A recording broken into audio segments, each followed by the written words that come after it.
Bonjour à tous et à toutes et bienvenue dans Papille, le podcast de pâtisserie qui remet le goût, l'émotion et la créativité au cœur de la discussion.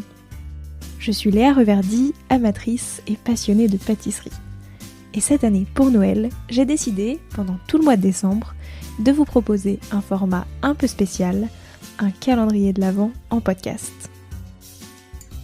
Alors, comme tout bon calendrier de l'Avent, je vous donne rendez-vous chaque jour pour découvrir une nouvelle tradition hivernale, une histoire de dessert de Noël ou encore l'histoire de la bûche d'un pâtissier ou d'une pâtissière. Et bien sûr, plusieurs autres surprises audio à écouter tous les matins.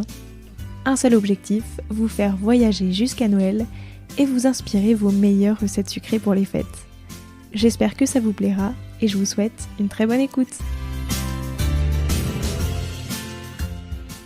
Ça y est, c'est déjà la fin du calendrier de l'Avent et on peut le dire enfin aujourd'hui, c'est le vrai bonjour, joyeux Noël.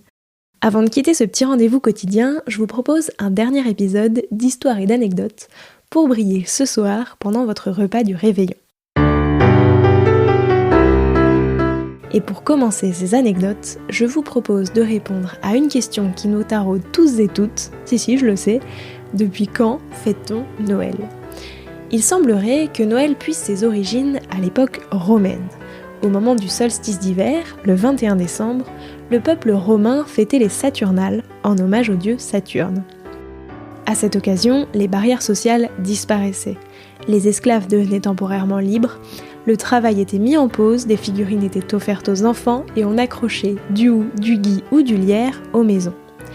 Et ce n'est qu'à partir du IIe siècle que l'Église recherche la date précise de la naissance du Christ.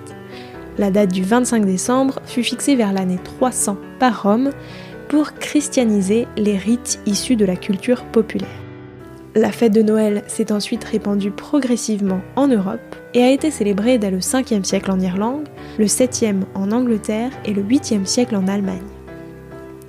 Au XVIIIe et XIXe siècle, l'échange des cadeaux est devenu une coutume, symbolisant les présents que les rois mages offraient à Jésus.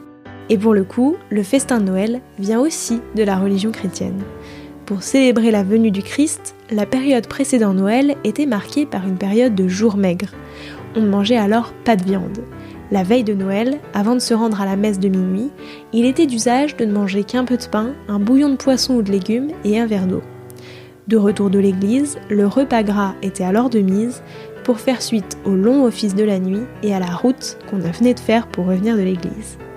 Repas gras que l'on appelait également réveillon. Par contre, on n'y mangeait pas exactement la même chose qu'aujourd'hui.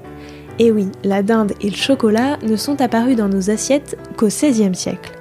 Avant ça, on y trouvait surtout du boudin blanc ou rouge, de l'oie ou du canard, parce que c'était en effet à cette période de l'année que l'on abattait les cochons et les volailles dans les fermes.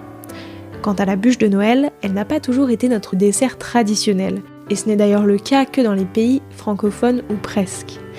Elle puise ses origines dans les rituels païens du nord de l'Europe, où pour célébrer le solstice d'hiver, on brûlait un tronc d'arbre en guise d'offrande aux dieux.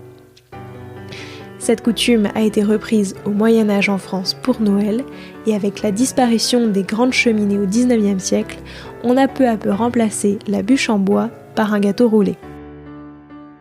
Et voici quelques coutumes en ce soir du 24 décembre. En Pologne, il y a toujours une place vide à table au moment du réveillon de Noël pour qu'une personne seule ce soir-là puisse partager le repas. En Afrique du Sud, on prépare un barbecue de Noël. En Australie, le repas se finit avec une pavlova. Aux États-Unis et dans d'autres pays encore, les cornichons sont synonymes de cadeaux supplémentaires. Et oui, figurez-vous qu'il y a une décoration en forme de cornichon qui est cachée quelque part dans le sapin de Noël, et la personne qui la trouve a le droit de recevoir un cadeau supplémentaire. Le pudding est un délice de Noël populaire, et en Slovaquie et dans d'autres régions d'Ukraine, il ne permet pas simplement de réchauffer les cœurs, mais peut aussi prédire l'avenir. La tradition veut que l'homme le plus vieux de la famille prenne une cuillère de yaska et la jette au plafond. Plus le pudding collera, plus vous aurez de la chance. C'est aussi simple que ça. Enfin en Grèce, les 24 décembre au petit matin, les enfants vont de maison en chantant des kalandas, des chansons qui racontent l'histoire de Noël. En échange, ils reçoivent des sucreries typiquement grecques, des kourabièdes et des mélo macarona. Enfin, voici quelques grands chiffres avant de passer à table.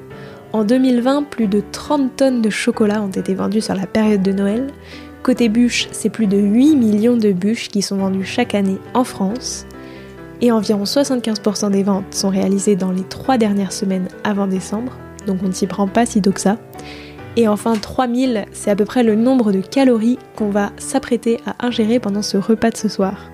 Pour les brûler, vous pourrez vous amuser à sauter 27 000 fois à la corde ou danser sur 110 chansons dès demain. Et c'est sur ces belles paroles que je vais vous laisser aller profiter de votre réveillon. Je tenais à vous remercier pour l'accueil que vous avez fait à ce calendrier et qui m'a vraiment beaucoup touchée.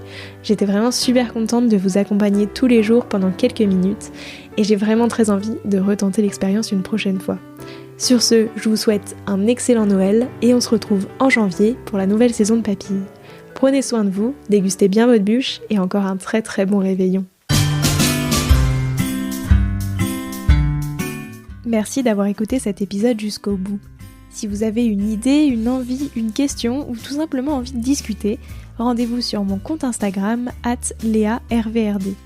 Il se pourrait même que d'autres petites surprises s'y cachent pendant ce mois de décembre. Et si l'épisode vous a plu, n'hésitez pas à le partager aux gourmands qui vous entourent et à le noter 5 étoiles sur Apple Podcast et Spotify et laisser un commentaire délicieux. Et moi je vous dis à demain pour découvrir une nouvelle capsule audio. Joyeux Noël!